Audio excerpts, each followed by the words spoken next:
we've come to the best part of the show. Chantelle, Hi. welcome to the Arts Africa show. Thank you. I'm glad you finally made it because you were supposed to come like a couple of weeks ago, Yes. and then I fell sick. things entered the way, but you're better now? Yes, I am. Welcome. You are my first visitor for the year. Yay! So can I offer you some juice? No, please, I'm fine. Thank you. Really? Yes. I thought we were going to have a toast for this to be a good Okay, then omen I'll for have the it. year. So let me just pour you a little, even though you don't really want it, but you're gonna have it because we have to toast to good omens for the rest of the year. So here you go, Thank you very much. and let's cheers to that. Chink. Okay. Right. So, you know, when we have our special guests in, we have this thing where we ask them to read something that's important to them. I think some people's reading, what they read, gives you a good idea of, you know, the kind of people they are based on the things that they like to read. And as for Okay. people who don't read, well, you know, they're a lost cause. So, what's the piece you're going to read? So I'm reading a paragraph from the book Over My Dead Body by Violet Barungi. Okay, Violet Burundi, which African country is she from? I think Uganda. Mm-hmm. I think so, yeah. Okay, the floor is yours. Okay, so the passage says, still gazing at the picture, Bo, my pet, my little angel, why are you doing this? A little more patience and hard work, and you have it all, men and fame. Is it too late to talk some sense into you? That's the father, to try to make you see reason. And then Bo says, I'll give it a try. Yes, I'll give it a try. Then she storms off. So this passage from the book, it's talking about a lady who feels that her family is too tight. They're suffering. They don't have money to take care of their kids. And the mom says she's sick, so the lady says, okay, She says she's sick, or she's faking that she's faking that it. she's sick. She's faking it so that she can marry. She can let the first daughter get married, because she feels when the daughter gets married, then they'll have money. But then the father of the lady says, no, go to school, get an education, then you can have the men and the fame. So then the whole play goes round and round, and then the lady finally accepts, goes to school, becomes a lawyer. Then the man who she wanted to get married to still waits for her and then marries her in the end. So I relate more with this passage because I realize that education is the key, first of all. Mm-hmm. No matter what you want, no matter what your dreams are, once you upgrade yourself, once you wait, it's just like the memory verse from the Bible. Talks about, I would just paraphrase it, talks about pray, blah blah blah, and then every other thing will be Blah, blah, added blah. onto you. I don't really know it. But this thing about education, I mean, there's also because you see, you know, every so often you'll be on YouTube and some accomplished woman will come on and talk about she does her job, but she's still submissive and humble in her house, and you know, and having an education doesn't stop you from being submissive. No, but Okay. I understand Okay. that. But this thing of I don't know if I'm explaining myself, but it's like, you know, there, and then they come and then they're bashing people about, you know, I've got all this education, but I can still lower and humble and whatever. I mean, this is a different conversation, but I think my views on the issue of it really depends on who you're dealing with. Because Yes. it, you know, it's never always that you marry somebody who is higher than you. than you, you know. But what's the title of the book or the play? It's Over My Dead Body. Over My Dead Body. I'm going to look out for that. I'm Over going My to Dead look Body. after Oh, You love it. You love it. yeah, Over My Dead Body. Yeah. Because it sounds very much like, this thing is not going to happen. You know, It's the man saying it. He says that, over over my dead body, would you not have an education and get married? And interestingly, normally you wouldn't think it was the father who would be the one who was pushing. Yes, so a man can be a feminist too. A feminist is someone who advocates for. I think all men have to be feminists. Yes, it's compulsory now. It's compulsory because you know, because ultimately feminism isn't just about the advancement of women, it's about the advancement of society. If every member of society is lifted up, it's only better for everybody. But of course, not everybody, you know, thinks that. Okay, so I'm going to ask you something. I hope you don't mind me answering. I don't mind answering. How old are you? 22. 22, perfect. So basically, all the music I chose today is of young people achieving amazing things. So I think you're in good company. I want to dive in and start with your philanthropy. Because like 22, listen, when I was 22, what was I doing? I was traveling. I was, you know, discovering the world, but it was about me.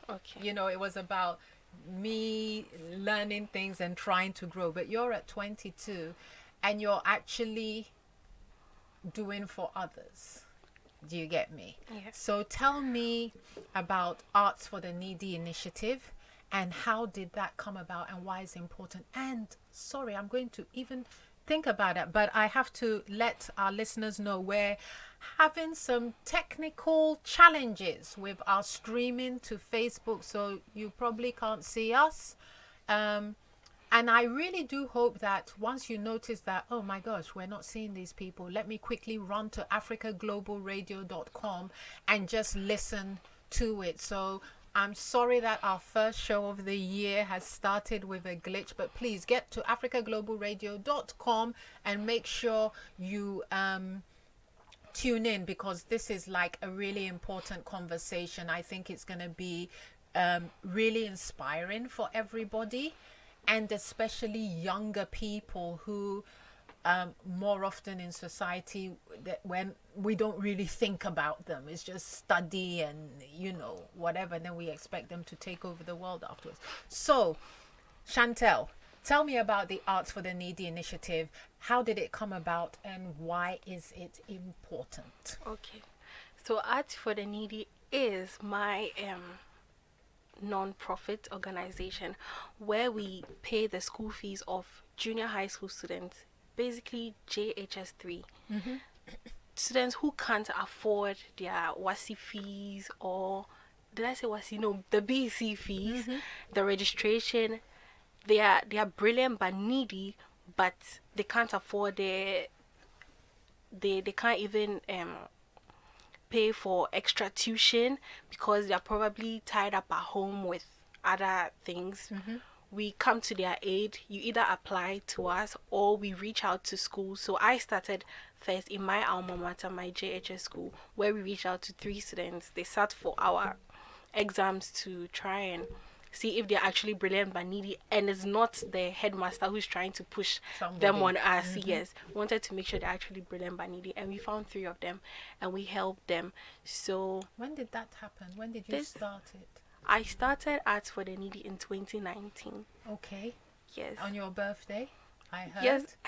How did you know? Oh, I have my ways. So I usually do it on my birthday so I don't forget. It's easier to celebrate it. So I celebrate my birthday, and I know that you haven't reached the age where you forget your own birthday. I actually do. No, not my birthday. Forget. Yes. Because I've forgotten my birthday several times. You have to write it for me. I'll be reminding you. And then it's like people calling. I'm like, okay, thank you. But you're too young to be forgetting your birthday. Okay, don't forget my birthday. Forget when I started. Yes. Okay, so I actually came up with this initiative because I was in level 100 by then, I think. And I went to the Legon swimming pool. I was swimming and I made a friend there. So, you know, through conversation, I'll ask you, what do you do? Are you in school? And I met this guy called Abu. So he said he wasn't in school. And I was like, why? Are you done or are you waiting to go to school? Or are you lazy? And he says no. So he actually wants to go to school, but his dad is dead, and he's in a family of many females, and he's the only guy, and there's nobody there to support him. So what he's actually looking for is a job, and he's someone who couldn't finish JHS. So I was like, so I was a level 100. I mean, I don't have that network of friends, but I'll post on my status. Is there any job vacancy? I have a friend who wants a job. And it's something I've been thinking about ever since I met him. I was wondering how many people have to drop out of school, and you're not promised because you don't have a JHS certificate, you don't have an SHS certificate. What's the way forward for you? And I was like, how do I help? So that's when I revived my painting. I was like, if this is a talent I have, then I should be able to use to help other people. So I made a painting, and I sold it to my friend, my first painting, for 100 cedis. So my friend didn't know what he was paying towards, but he bought my artwork, and I used the 100 cedis to help Abu then. He wasn't obviously going back to school because now he's older, but I told him that this is what I can give him for now. And then I was like, let me set up. So the name Art for the Needy came to me in a dream, the name Art for the Needy. So then I was like, okay, I have myself, I can paint, let me try and commercialize this and then help people. So then I met someone who helped me. I showed him the first painting I made, and he was like, oh wow, you paint. So he gave me a couple of artworks to repaint, and then we started reselling, and I was like, wow, people can pay 1,000 cedis for a painting. So what were you doing with your paintings before this came I was along? just painting for fun. I paint and close it and put it somewhere. So then I kind of like needed a motivation, and it started from Okay. Abu. So I'll paint maybe when I'm sad or I'm bored, I just paint and I put it down. But Abu pushed me to want to help people, and I knew I needed to start with myself. Yeah. Yes, so he was my motivation for Art for the Needy, and we've been able to help people. 2020 was a bit slow, Yes. but we are hoping that this year is way better because we have so much plans for Art for the Needy this year. So that's how it started. And how many people have you helped so far? So we've helped 4 people.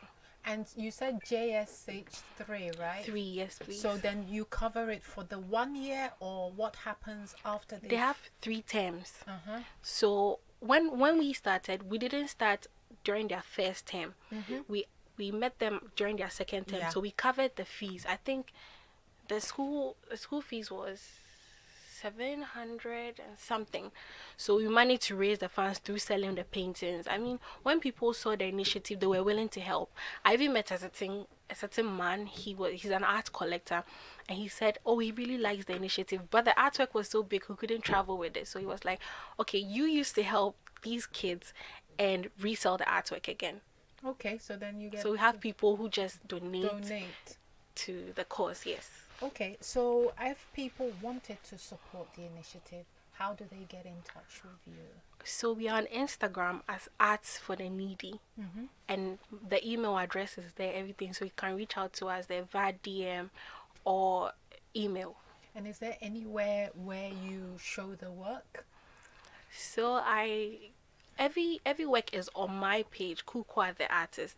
So when you come there, you know the works that are going towards Art for the Needy. It's usually a video or is in the caption. So this work is going to support a brilliant but needy student. It's written there, so you know that when you purchase this artwork, it's going to support. Nice. So it's like my online gallery. Yes, your online gallery. Yeah. Because years ago there was an initiative, the same thing. Okay. But the aim was to help families whose children had HIV. Okay. And so what you did was you either bought a painting or you donated to pay for their ARVs and vitamins and stuff that they needed. You take on that responsibility for a year. Okay. But then the paintings were their paintings, the children's paintings. Okay. You know? That's the difference. So that was the different approach to it. So guys, this young lady, 22, and she's there helping all these other people, and the spark was just that one person you happened to meet at the swimming pool. Yes, please. Okay, so we talked about Arts for the Needy.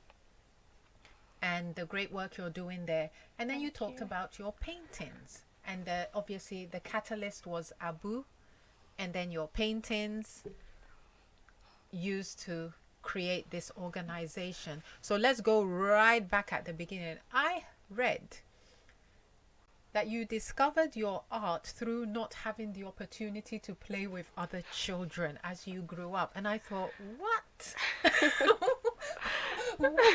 What happened to you as a youngster? That obviously something really important came out of it, but that sentence like really threw me a little bit. Well, growing up in a big household, I live at Teshinungwa Estate. Your neighbors are always indoors. My grandmother is very, very strict. She was a teacher. So she'll prefer you be indoors and experiment, do what you have to do, than you leaving the house and she doesn't know where you are, who you're with. She wants a good name for herself. Then you have to be the person helping her to get her good name. So I have to stay indoors. And my mom would ship some creative arts books, coloring books, and that was all I was playing with. I'll take papers, design it into a table. I was doing my own interior design in my own small space. I'll do paper doll houses and I'll be talking to them. So I was playing with myself majority of the time. Are any of All your my little parents sister. artistic? My grandmother is, and her line behind it. So she tells me about how the art runs in her family. My cousin is an artist. I have another cousin too who is, and my auntie. So I think half of my family Are artists, so they but I understand. don't know my parents. Oh, okay. None of It them. skipped them, yeah? Yeah, skip them. Because I None of them. mean, you know, that thing with arts on our continent and it not being the thing that, you know, families want anyone to go to. So I mean, it was good that your grandmother. They actually allow us to explore. So they didn't have a problem when I chose visual arts in SHS. They didn't have a problem at all because sometimes I can be sitting with my grandmother. She's lost her eyesight a bit right now, so she can't see. But when she's cooking, she can look on the tiles and maybe dust has formed a little bit on the floor. And she'll be like, "Can you see that image down there? What does it look like?" Then we can say, "Oh, maybe it looks like a horse moving or something." So I'm there's able a lot to of relate. creativity Yes, in the family. yes, I can see how she sees things in an artistic perspective. Okay, because the way this thing was written at the site I went to read that, it made it look as if like this poor girl, nobody liked her. No. She was No, it's locked not up in true. the you know, locked up in her house. So you're in house and you're starting to do things. Your mother has gotten you all this art stuff. At what point did you realize that, oh, this could be, or it never really dawned on you until you met Abu? Yes, I would say it the second way because I always painted. I'll stick it on my wall at home. I'll come back and my grandmother will rip it off Okay. because she said I'm ruining the wall Wall. and she'll destroy my art. I'll get so upset. So then I started painting and hiding it. So that's how I lived until I got to SHS. Then I didn't revisit it when I went to university. So I revisited it after Abu. So it's like ups and downs and ups and downs. That's how my art had been. And so even your connection with um did that participate in you choosing to do fine arts? Yes, yes. Yeah, Yeah. that's an interesting for you to like have this you know, because there's some people who know from a very young age, you know, if they're painting, they know this is my trajectory. But the fact that you were on that journey and actually not knowing really where it was going to go, and then you meet somebody and then it Yeah. reignites the. So I like to try new things to find out what actually works for me. So I don't mind trying. I've won a pageant before. I've tried modeling before. I've tried art before. I've tried several things. I like to do different things to find out where my passion is. But no matter how I go in circles, I always come back to the art. art. Yeah, I always come back to it. But I think it's not only. I think it's also the thing. So, for instance, I'm a filmmaker, Okay. but at school I studied art. I studied sculpture. I played the cello in an orchestra. Oh, okay. I studied PR and journalism. I did all kind of different arty things until I actually realized that the culmination of all of that is actually filmmaking. Okay. So, even though you're doing the modeling and it's all connected. It's all connected. It all comes along to reinforce the main thing, which is like your real vehicle. So yeah. So your let's take a look at some of your art work. And then what we're going to do is once each one of them comes up, you will talk to us about it, what inspired it, talk about the kind of colors you like using and stuff. So Joel, are we ready with the pictures? This is Joel, my behind the scenes tech guy, very quiet there, and he's like, oh, where are the pictures? Let me quickly find them. And so while Joel is sorting out the pictures, I have a quote here that I picked up which said, knowledge without experience is just potential information, but knowledge backed by experience, that's when it turns into wisdom. How does that hit you? Kindly say that again. Again, knowledge without experience is just potential information, but knowledge backed by experience, that's when it turns into wisdom. Okay, so I'll pick this on the field of interior design for me. So if I would say knowledge without experience, I don't remember the rest you said. Knowledge without experience is just potential information. Okay, let's take it bit by bit. Knowledge without experience is just potential information. Okay, that's true. So let me pick it in the perspective of education, then I go into the interior design. So you can go to school, you read a lot, I mean, you do your assignments, you're always doing your research, but you never apply it on the field. Yes. So you can read about kids starving, you do all your research, you know that, okay, so they tell you that how to cure erosion. Maybe we learned in JHS how to solve erosion. Maybe you have to find excavators to work on the land and then it gets fixed. You've read it, you've never explored it, you've never practicalized it, you know it off head, so you've never experienced it. It doesn't make I'll give you an example. it concrete. I have a friend, well, ex-friend now, because I haven't seen her in centuries, but she was like loved, like a very humanitarian type of person, but she didn't actually like people. How? So it was very much like, we have to do this for the world. But when she met you personally, if you didn't fit in with her, she wasn't, but I brought up that quote because you talked about modeling, you talked about trying lots of different things. Yeah. And so, yes, you go for the experience. And so that's why I thought this quote would be... Okay. I mean, it's important to have the knowledge and apply it. So the experience gives him more strength. When people are talking, you know what works through the books and you know what works on the field. But sometimes, have you also noticed that there are things that you learn in the books, but actually putting it into practice makes it different? There's a difference. So obviously, like, the two of them are important, but I think the experience is, because you get a lot of graduates who they graduate from university, they have all this amazing knowledge, but when they enter the workforce and even like particular companies specific work culture, then you have to kind of recalibrate and okay, so we have your first picture. Tell us about the inspiration for this one. Can I?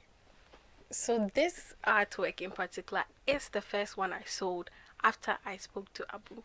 So whoever bought this painting doesn't know what happened. So it's very colorful. Yes. So the person told me he wants a very colorful concept. I referred to at this point I was referring to reference materials, but then I add my own changes and touches. When you check, you realize that I used, I don't know if you can see, but the top part, the background, the skies is smoother. So I used a brush, and then for the colorful water, I used a palette knife. Okay. So you use different mediums, different of, tools to tools, make the yeah? artwork. Yeah. So it's a brush and then a palette knife. Okay. Your sea, the colors of your sea. Tell me about that. Okay, so the colors of the sea are this. Picking my colors is just a matter of if I pick blue, what matches blue, what doesn't clash with blue.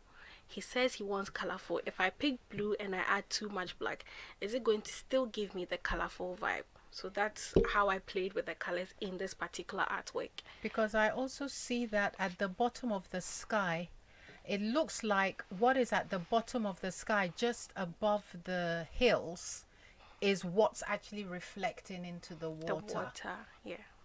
Yes. And this was the first one you sold. How did you feel when those crispy notes landed in your hands? It was a mobile money alert. I was like, yes. Because we did it. It's so nice, and when you feel the value that is put on your. And let me tell you a background story. I actually didn't own an easel. An easel is there. Yes. I didn't own one. I had just a few brushes I brought from high school for my project work, and I needed to make this painting. So I took a hot glue gun, stuck it to the back of the canvas, and mounted it on my wall. So it was sticking on the wall, and I made a painting.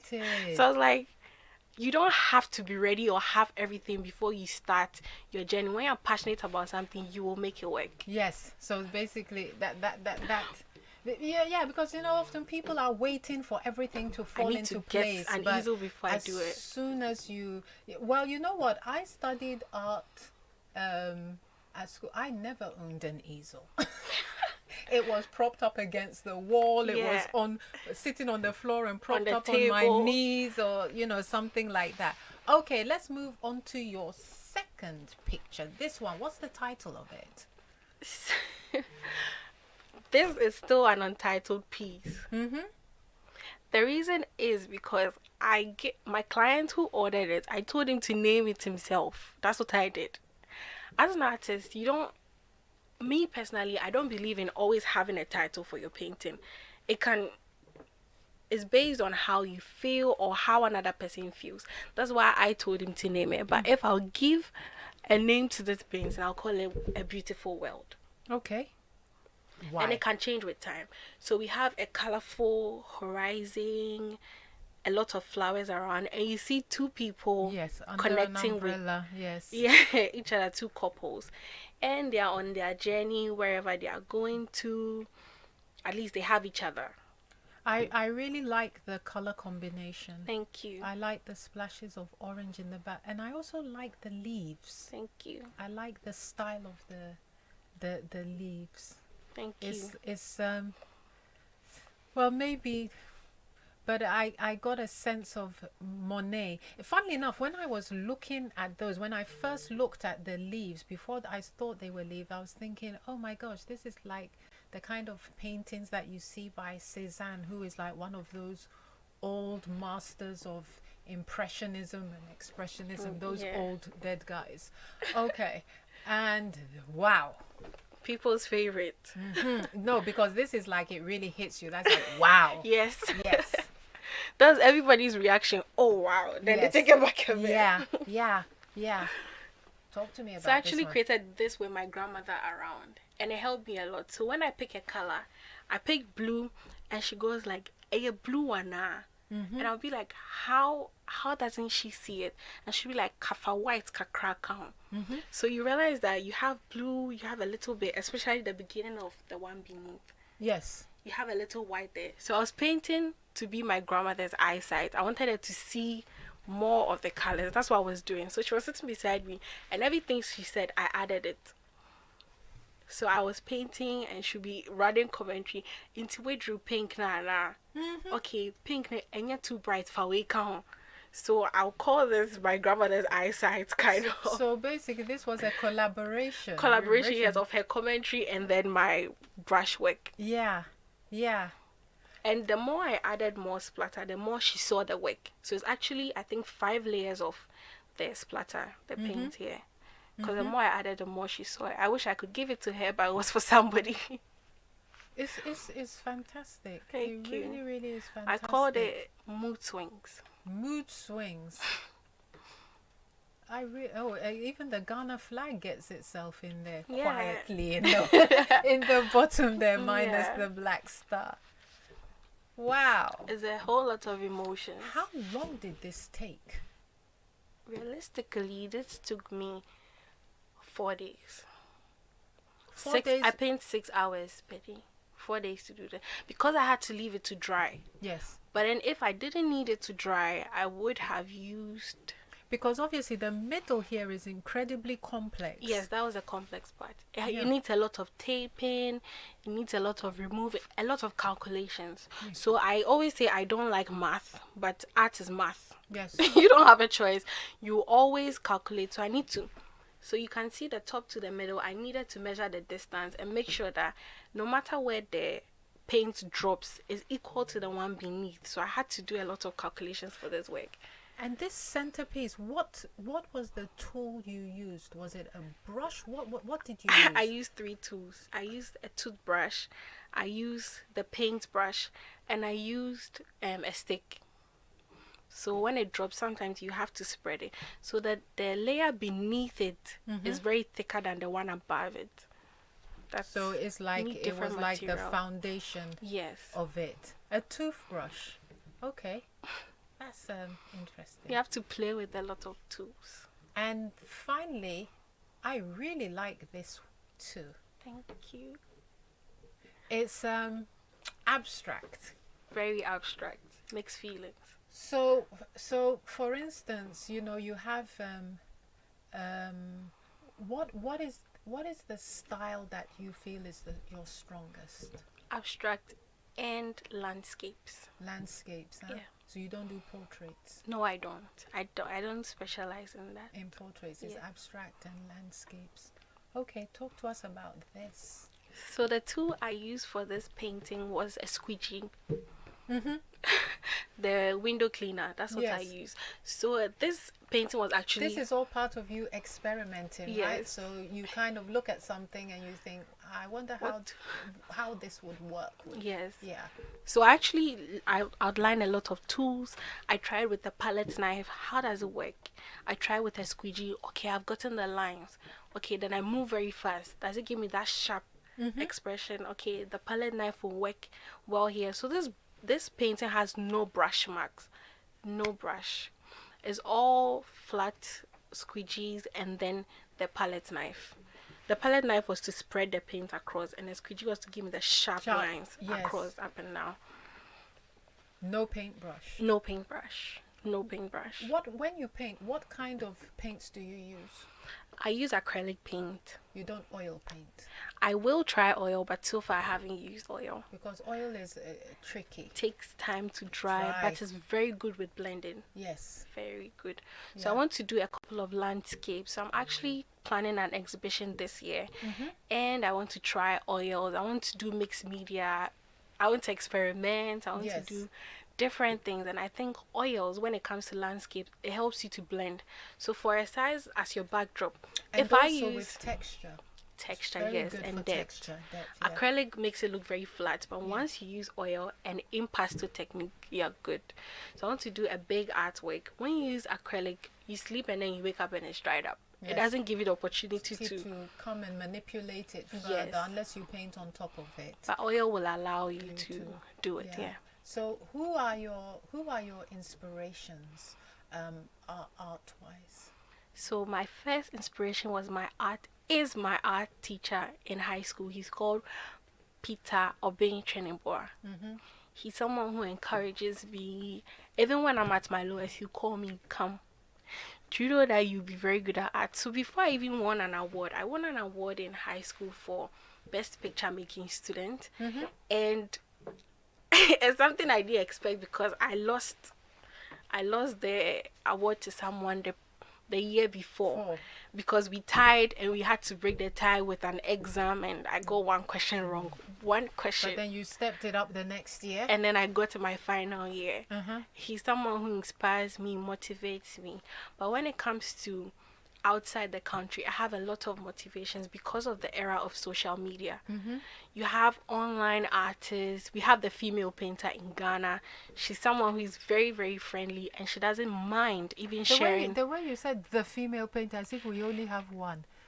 She has branded herself as the female painter because I feel like she actually gave the opportunity for Ghanaian female painters to believe in themselves more when it comes to exposing yourself on the social media platform. She doesn't care what you say. She does her art for people who want her art. Actually, nobody should really care what anybody says on social media, to Yeah. be honestly. and I mean, when it comes to art, you have someone who can say, oh, your art is not nice or is nice. No, but I mean, even then, I think with any kind of artwork, be it writing, music, whatever, you always have the people you go to for the honest critique. You know, they're going to critique it for you in the way that would help you improve on the work.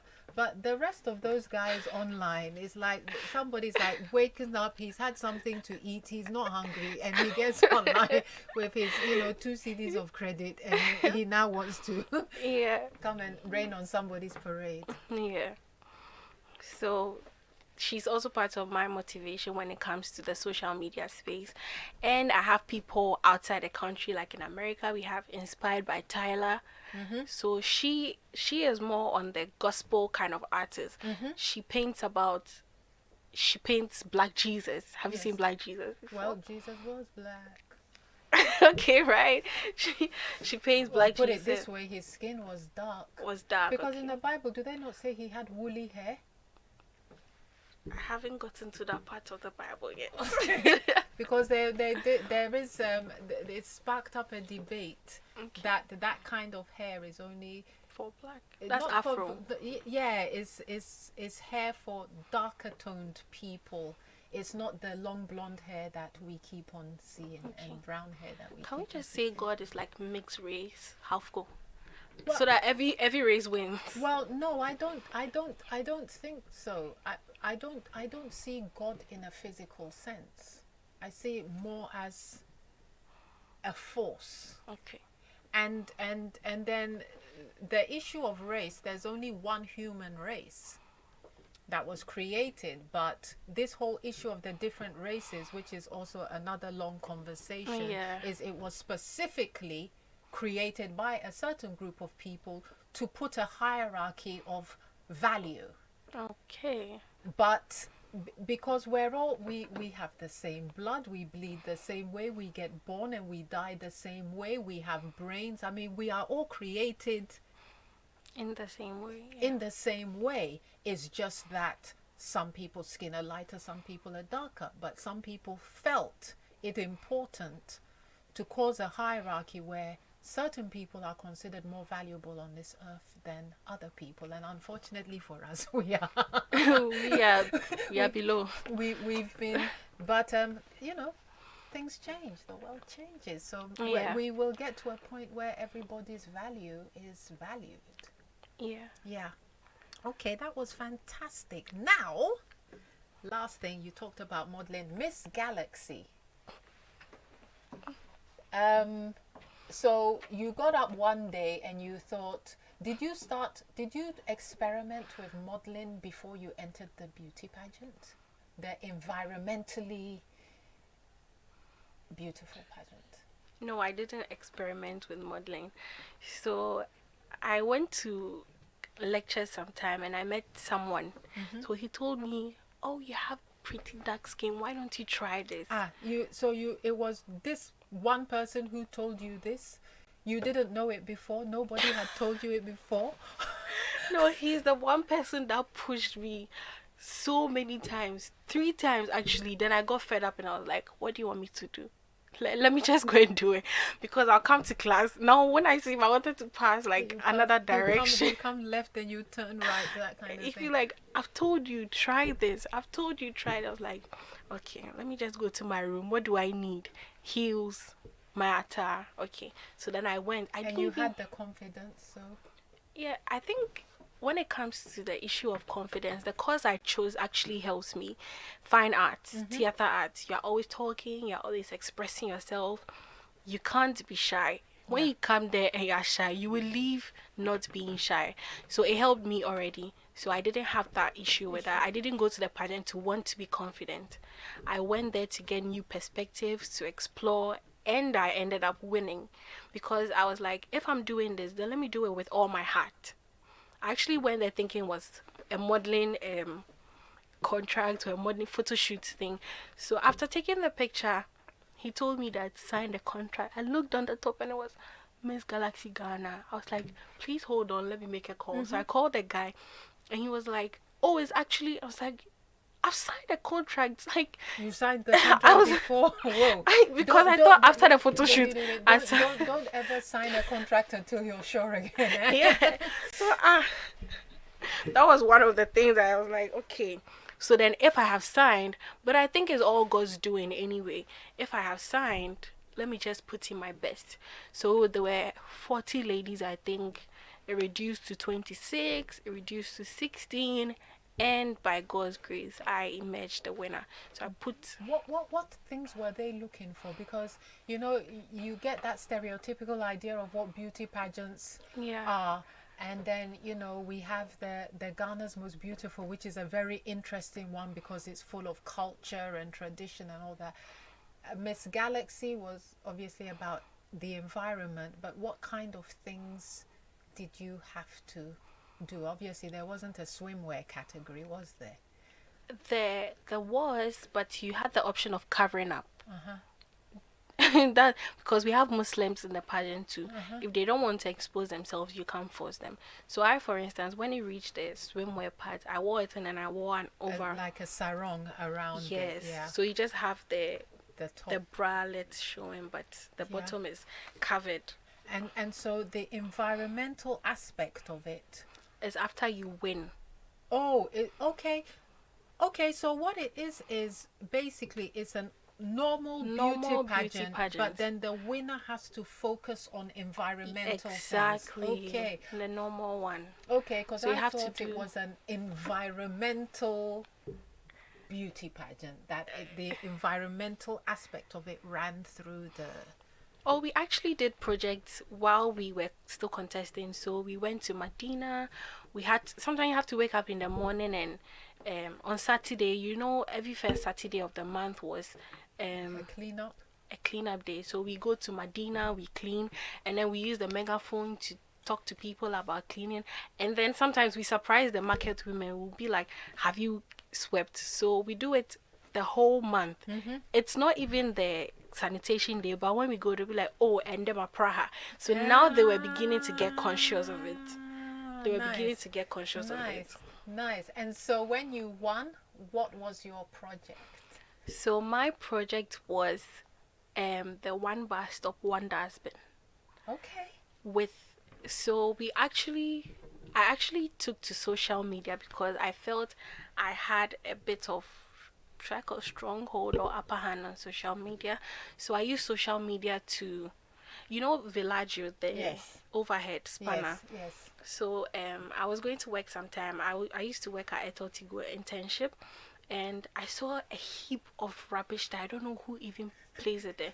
So I took my phone, took the picture, and I put it on social media with a long caption, and it got the attention of Lion because it was smelling, and I'm like, people are selling around there, not to talk about it's even located in front of a well-respected building in Ghana.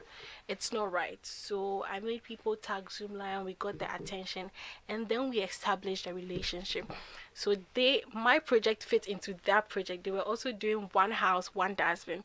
So my project being one dustbin, one bus stop, switched to theirs, and then we did some social media promotions for them, and then that's how my project ended. So social media, and then using that to do the dustbin project. So instead of the one dustbin, it became the dustbin project. Yeah. Okay, so I would like you to give us your social media handles again, and then I'd really like you to finally wrap up by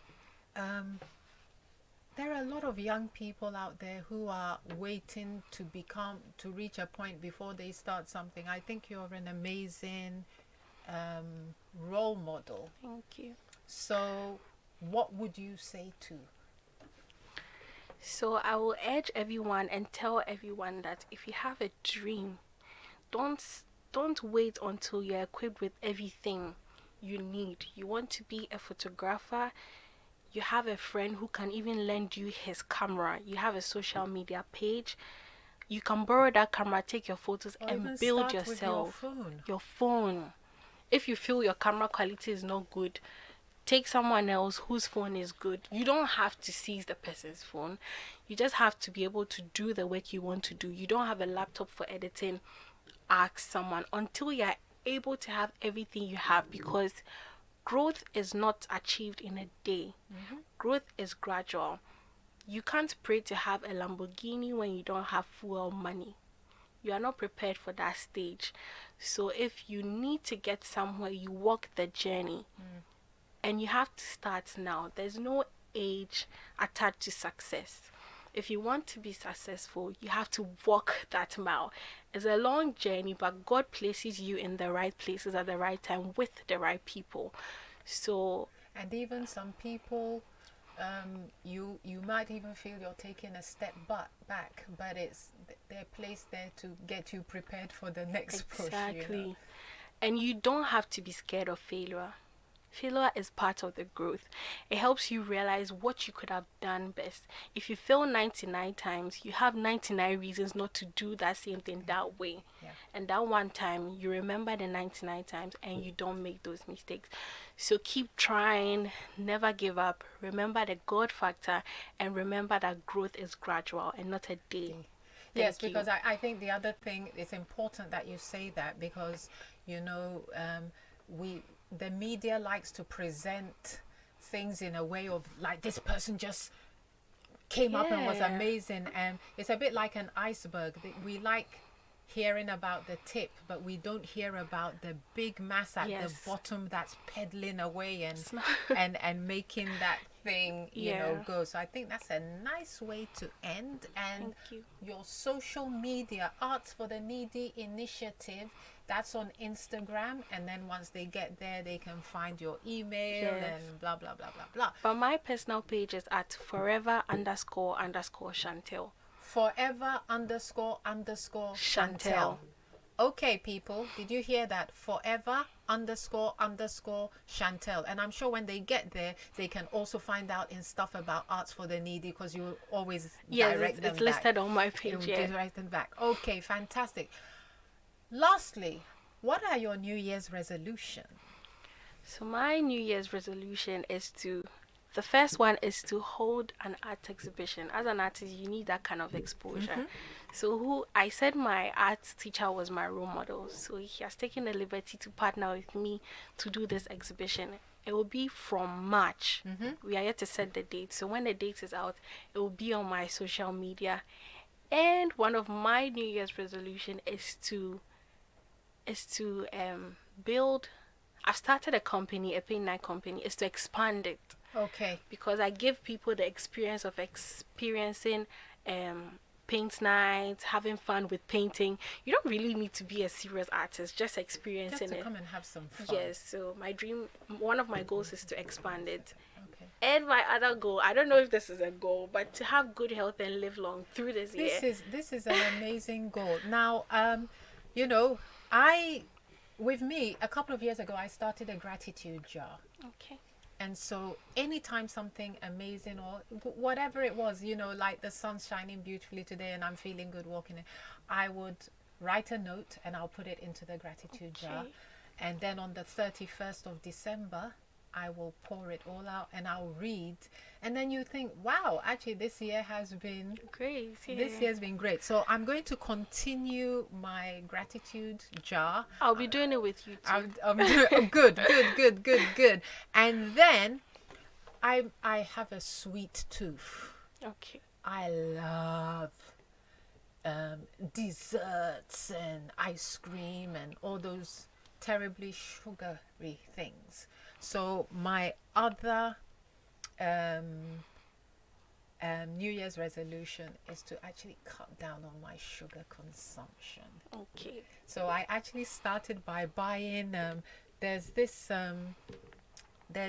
thing called stevia. It's a natural sugar, but it's green. It's like a herb, but it tastes sugary. So I'm going to start transplanting sugar with the stevia. Okay. And then the soft drinks, I've just decided no more plastic in the house, so I Wow. can't buy a plastic bottle Okay. and bring it. So I I think, can buy the canned one. We have canned Coke. no, but I don't like that as well, because I keep on thinking about the recycling aspect of it. So maybe I might buy a Pepsi somewhere, but basically that is it.